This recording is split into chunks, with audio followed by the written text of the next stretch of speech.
No entanto, para sabermos melhor aí a ideia de relação, vamos dar uma olhada no verbete do verbo relacionar. Temos aí como sentido inicial fazer uma relação de, meter em lista, referir, narrar, contar. E 3, estabelecer relação ou analogia entre, comparar. O curioso é que quando você tem na habilidade esse verbo sendo usado, nós podemos entender que qualquer uma dessas acepções é possível.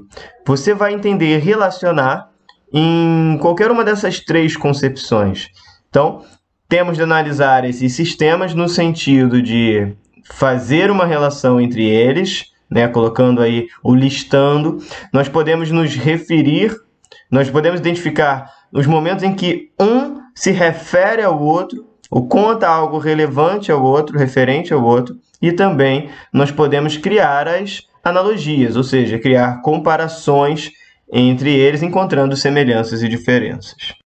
Portanto, quando a gente imagina os sistemas de comunicação e a gente entende que eles se relacionam, seja de forma natural, seja para cumprir com as suas funções sociais, e geram aí as informações que circulam pela nossa sociedade, a gente compreende o percurso, a engrenagem que faz com que esses sistemas se desenvolvam e estejam presentes no nosso dia a dia e entendamos também a sua importância, a sua relevância para a nossa organização contemporânea de mundo. Essa relação entre os sistemas, ela não se encerra em si mesma. Você pode entender essa relação também entre a sociedade e esses sistemas, ou seja, como nos relacionamos com os sistemas que produzem comunicação e informação no nosso mundo.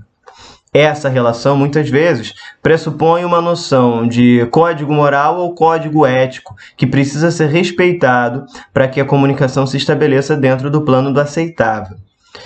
Você vai perceber que os sistemas eles precisam seguir alguns valores, como, por exemplo, da verdade, né? Mesmo o sistema publicitário que vai trabalhar aí com a tentativa de convencimento ou de venda, você não pode, de maneira alguma, entender que ele possa se utilizar das mentiras para alcançar os seus objetivos. Então, esses valores éticos e morais também estão dentro dessa lógica de relação entre os sistemas. E para entendermos isso aí melhor, vamos dar uma olhada aqui no que vem a ser ética e moral, até para a gente entender a diferença entre eles. Porque muitas vezes a ação de um sistema de comunicação ele pode parecer imoral dentro de uma determinada sociedade. E isso não é necessariamente condenável, imaginando que algumas sociedades possuem alguns códigos que não são amplamente aceitos, como, por exemplo, a falta de acesso à mulher à sociedade, à política, aos bens privados e tudo mais que ainda se encontram em alguns povos. Imaginar que o jornalismo ou o meio publicitário ou meio acadêmico reproduza essas interações morais pode não ser considerado ético para o sistema de comunicação. Então vamos entender a diferença. Olha lá. A palavra ética vem do grego ethos, em sua etimologia. Ethos significa literalmente morada, habitar, refúgio, o lugar onde as pessoas habitam. Mas para os filósofos a palavra se refere a caráter, índole, natureza. Neste sentido, a ética é um tipo de postura e se refere ao modo de ser, à natureza da ação humana, ou seja, como lidar diante de situações da vida e ao modo como convivemos e estabelecemos relações uns com os outros. É uma postura pessoal que pressupõe uma liberdade de escolha. Já moral deriva do latim mores, que significa costume, aquilo que se consolidou ou se cristalizou como sendo verdadeiro do ponto de vista da ação. A moral é o fruto do padrão cultural vigente e incorpora as regras eleitas como necessárias ao convívio entre os membros dessa sociedade. Regras estas determinadas pela própria sociedade. Tais concepções nos permitem crer que a ética por trás dos sistemas de comunicação é imutável, ela precisa se manter sempre. Daí a relação que eu disse anteriormente com a mentira. No entanto, os sistemas de comunicação eles não precisam ser restritos aos costumes cristalizados. Eles podem sim apresentar um caráter de rebeldia, um caráter de rompimento com a moral, ou seja, com os costumes vigentes, dentro que eles se desde que ele se mantenha dentro do plano da ética. Então, você vai encontrar muitas vezes uma literatura vanguardista, uma literatura de rompimento.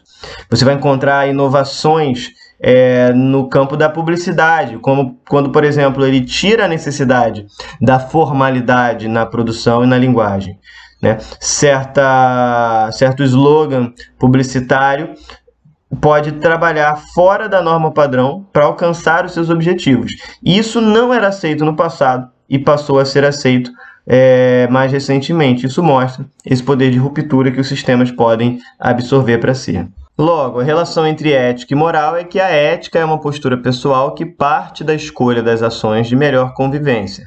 Já a moral é um costume consolidado socialmente. E então, os sistemas de comunicação e informação precisam se manter dentro do campo da ética, mas eles podem, de alguma forma, romper com as ações ou dentro do campo de atuação do que se considera a moral de determinada cultura. É claro que isso é uma concepção aí introdutória sobre essa noção de relação entre os sistemas de comunicação e informação dentro das suas funções sociais. Para aprimorar isso, a gente precisaria partir para a prática, ou seja, resolver algumas questões que trabalhem essa habilidade para que você compreenda melhor. Claro que nós faremos isso, mas numa próxima videoaula. Então continuem comigo, até uma próxima, galera. Um grande abraço, até lá.